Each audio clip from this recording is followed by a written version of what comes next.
Hi everyone, this is Callie. Thanks so much for joining me today. I'm creating a lovely Layers Roses card using a honeybee stamps die. And before we get started with that, I wanted to work on the background because I decided I wanted to use some Nouveau Crackle Mousse. So we're using this circular lace stencil from Simon Says Stamp. It's an older one, but it's so intricate and beautiful. And like I said, we're going to be using some Nouveau Crackle Mousse. So I wanted to get this started first so it can have plenty of time to dry while we work on our die cutting. This is the Tonic Media spatula tool that I'm using here to spread on this mousse. It's got a nice rubbery silicone tip and it spreads everything out very nice, and I can actually get really precise.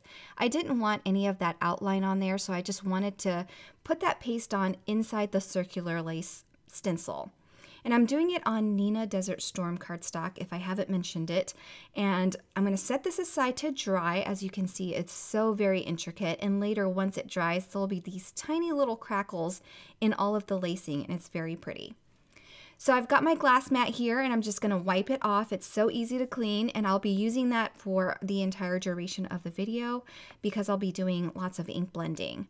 Okay, so now we have the lovely Layers Roses die set, and there are so many layers. The rose itself has 1, 2, 3, 4, 5, 6, 7 different pieces to it. So I've die cut them, and to keep it simple, I just die cut it in 2 different colors of cardstock so that I can ink blend to kind of coordinate with that darker cardstock.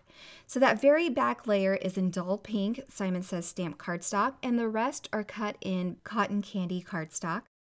And what I've done here is arrange them so I can work on the layers from the bottom up.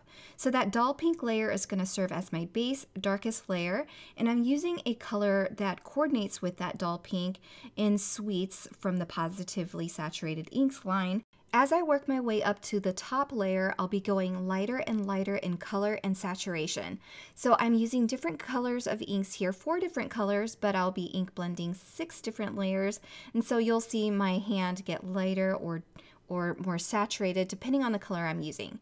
That second color I used was Bubblegum. Now I have Blush, which is a darker pink color, and I'll be ink blending this layer here with a more heavy hand, and then again I'll get lighter and lighter as we move up towards the top. I'm using this smaller blending brush because I feel like I can get a little bit more control in these tiny spots and areas. If you didn't want to use ink to do a lot of ink blending, you can certainly use Copic markers. I think that's a great alternative or option to adding a subtle color and changes in your color so that you're not using 2 different color families of inks like I am today. Seems like there's a lot more markers than there are ink pads, right? So that's a great option, and you can also do that on colored cardstock. It doesn't have to be white cardstock, so that's just another option for you. So I'm done with that large rose, and now I'm working on the bud. I'm ink blending the top left portion of that back layer and then the bottom lower portion of the top layer. And now we can work on the leaves. Again, I've die cut in 2 different colors of cardstock, a darker color and a lighter color. The darker color is going to be in the back, so we're going to be using some field ink here. This is the darker green that I'm using, and I'm ink blending just where the shadow is on these, where I think they are, so towards the stem and the buds and that back leaf on this die cut here. So this leaf has etching in it that shows you that it is the final leaf, so you know that it's in the back and there aren't going to be any layers on top. So I've got these smaller pieces here for the bud, or just this one piece, so I'll ink blend a little bit of that at the very bottom just to give it some shading. And for the other pieces, I am going to be using some Fairway ink. It's a lighter green than what we used before. And we're just going to continue to add some shading and color to all of these leaves, and you'll see how they stack up on that base layer to create lots of dimension. So that also is determined by how heavy you are with your hand. As you can see on this final forwardmost leaf, I didn't ink blend quite as much, and it's lighter and gives the illusion that it's closer to you. doing some finishing touches on these tiny little leaf petals here at the base of the rose, and then we can start adhering everything together. I'm using some liquid glue here with a precision tip on my glue bottle from Simon Says Stamp, and a pickup tool that I finally got from Trinity Stamps. It's been out of stock for a while, but you can get all of the supplies that I've used here in my video on the Simon Says Stamp website, and everything will be linked conveniently below for you. So I've got that tiny little bud put together, and it's so pretty. I just wanted to show you all the little layers and dimension once you see it up close and in person. And then I'll do the rose stem here. There are lots of little pieces, so as I'm going, I am pinching and curling up the tiny little petals to give my card or my rose a lot of dimension. So that pickup tool is handy for picking things up, and the other side is going to help me hold things in place and make little tiny adjustments if I need to. Okay, so moving on to this rose, again, I am pinching and curling the petals as I go, and I'll be adding adhesive in tiny areas where I don't want all of it to be laying flat so that I can easily manipulate the corners and edges. So at the base there is where I'm applying most of the glue, and I'll just work my way from the top down. And it's easier to add glue to the top layer and then apply it down to the bottom so you don't get glue in places where you don't want it, like I did on this last layer here.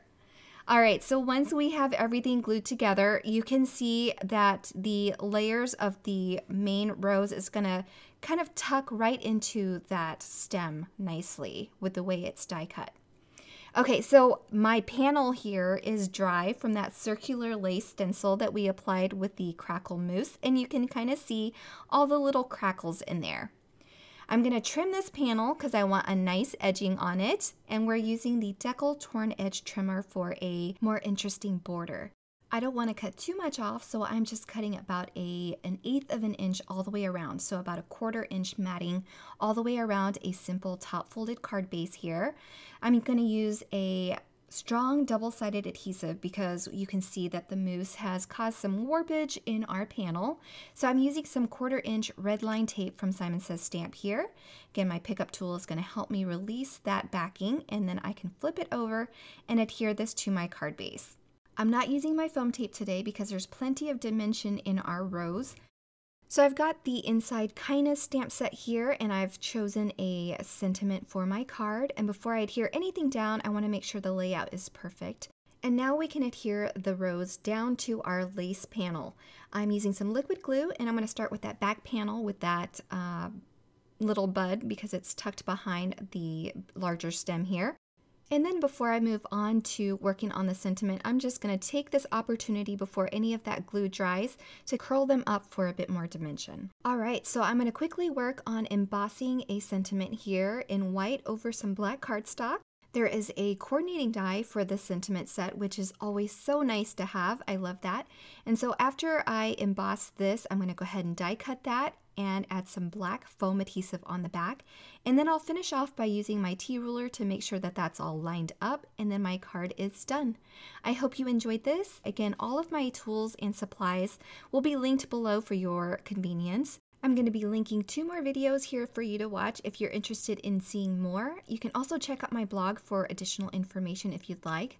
Thanks so much for stopping by, and have a wonderful day, everyone. Bye!